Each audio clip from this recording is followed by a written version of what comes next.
Bonjour à tous et bonne année.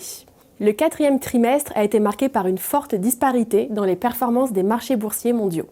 Aux États-Unis, l'événement majeur a été la victoire écrasante de Donald Trump et du Parti républicain aux élections présidentielles.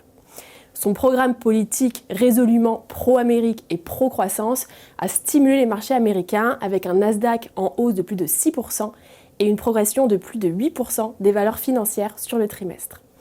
Par ailleurs, la Réserve fédérale a poursuivi son cycle de baisse de taux d'intérêt. Cependant, ce mouvement pourrait être freiné en 2025 compte tenu de la solidité de l'économie américaine et de l'impact potentiel d'une politique économique plus inflationniste. En conséquence, les obligations souveraines américaines ont reculé en fin de trimestre, tandis que le dollar s'est imposé comme le grand gagnant de cette élection, enregistrant une hausse de plus de 7% face à l'euro. En Europe, l'élection de Donald Trump a semé un vent d'incertitude sur les marchés. Le CAC 40 a reculé de plus de 3% sur le trimestre, reflétant les inquiétudes liées à la future politique commerciale entre les deux puissances et aux possibles tarifs douaniers. L'activité économique européenne reste atone, avec des disparités régionales marquées. Toutefois, l'inflation modérée a permis à la Banque centrale européenne de poursuivre son cycle de baisse des taux.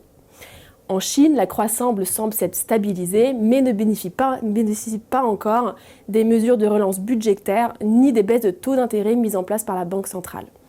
Les efforts du gouvernement pour stimuler l'activité économique restent insuffisants pour l'instant et de nouvelles actions seront nécessaires au début de l'année 2025 pour soutenir une reprise durable.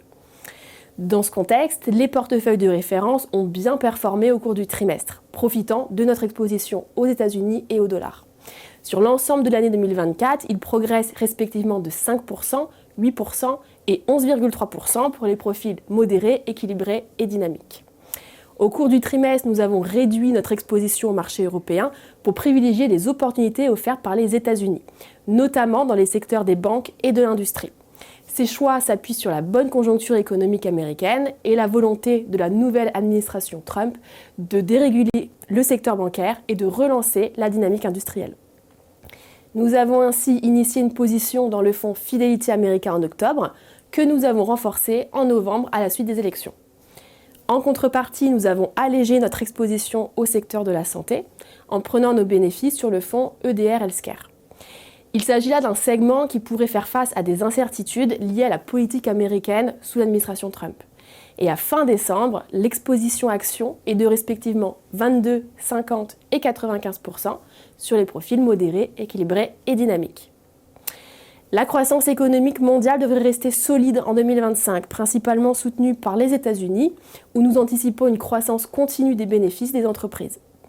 Toutefois, cette croissance devrait être moins concentrée sur les 7 magnifiques et se diffuser davantage à l'ensemble des secteurs et des entreprises. Nous réaffirmons donc notre préférence pour les actions américaines qui devraient bénéficier de ce contexte favorable. En matière de politique monétaire, nous prévoyons une divergence persistante entre les États-Unis et l'Europe.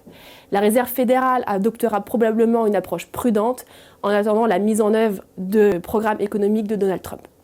Elle surveillera également l'évolution de l'inflation et du dynamisme économique. En Europe, la Banque centrale européenne devrait poursuivre son cycle de baisse des taux, soutenu par une faible croissance économique et une inflation modérée. Dans les semaines à venir, notre attention se portera particulièrement sur les publications des résultats d'entreprise pour le quatrième trimestre 2024 et sur l'investiture de Donald Trump et aux premières annonces de son administration. Et nous vous donnons rendez-vous début avril pour notre prochain bilan trimestriel.